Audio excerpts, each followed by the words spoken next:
for 5 minutes. He thought he was last. He forgot about me. Thank you all for being here. This is important. I will tell you that several years ago, then Administrator of the EPA, Lisa Jackson, was in. We were debating the authority to regulate greenhouse gases. Obviously, the case of Massachusetts versus EPA set up the principle that they could. It didn't say that they had to. It just said they could if they found that it was harmful from a health standpoint. I asked her at that time, I said, okay, your testimony here today, I was last then also. Your testimony here today has all been about global warming and how hotter temperatures cause people to have more heart attacks and strokes. But what happens when somebody like people in my district cannot afford to pay their bill, cannot afford to buy their fuel? The cost has gone up too high for their electricity and they cannot heat their home in the wintertime. Did you all study that? I asked her that question. Her response to me at that time was, and I may be paraphrasing, but pretty darn close, was, we have programs to take care of those people. Mr. Coleman and Chairman Finley, I ask you, when you hear these stories of people who are not taking their medications, or you hear stories of people who can't pay their bill, are there always programs to take care of those people, or does the money run out like it sometimes does in my district in a hard winter by the time you get to the end of February? The money runs out. Chairman Finley?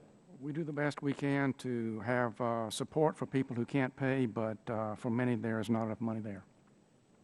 And so, I have to question the underlying finding by the EPA that they have the authority to regulate these greenhouse gases because they studied one half of the problem, the rising temperature, but they never looked at what happens when you make those costs go up for the poor people in our country, for the working folks, for the middle class. I think your testimony, and I apologize, I wasn't here, I was at another hearing, but one of you, I think, testified that your constituents or the people that you serve, I guess it was you, Mr. Coleman, have an average household income of about $32,000. My district might be a couple $1,000s different than yours, but I'm in the same boat with the people that I represent, and they can't always afford to pay these things. We didn't look at that. We didn't look at, apparently, what happens when people can't afford to pay for their medication and to heat their homes.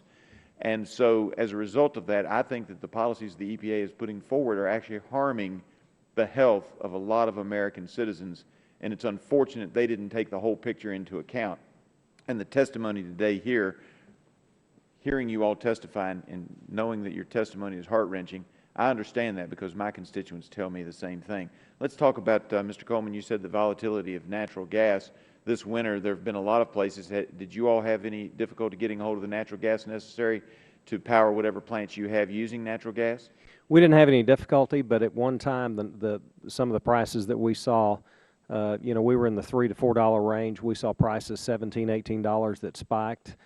Prices on average were $4 or $5. Yeah, and I saw reports that in the Northeast where they were having trouble getting the supply, that prices actually crested over $100 during that really bad cold snap. That doesn't happen, obviously, with coal. You got it piled up out back. You can just pull it in there. It is there. We do have some infrastructure issues with turning it all over to natural gas. Now, in my area, I heard one of the other witnesses or one of the other congressmen say that they didn't use a lot of fuel oil in their area, but in my area, a lot of people use fuel oil, and we do at my house. And one of the reasons we use fuel oil, because we kind of like to switch to natural gas. But there's no pipe that comes to our house. I live just on the other side of the interstate. And it's just too costly to bring that pipe across the Interstate 81 to my neighborhood. So I don't have the ability to get natural gas. Might be able to get propane. Do you find that to be a problem for some of the folks in North Carolina, Chairman Finley?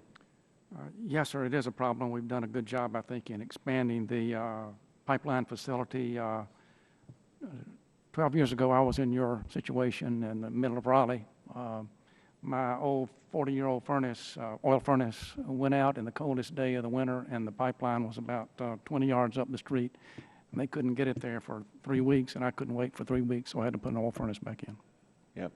And so this is a problem that real people, not ivory tower folks at the EPA or even in the halls of Congress are facing.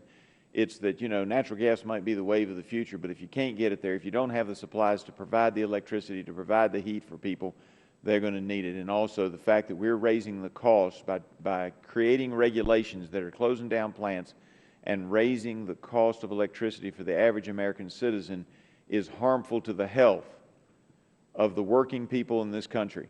Mr. Chairman, I appreciate the opportunity to have this hearing, and I yield back. I would say, if I might, that from our friends at PSNC, that they have run the line down to my house, and I do have natural gas now. You're chairman, so you've got influence, right? Well, Mr. Griffith, thank you, and I want to thank you all.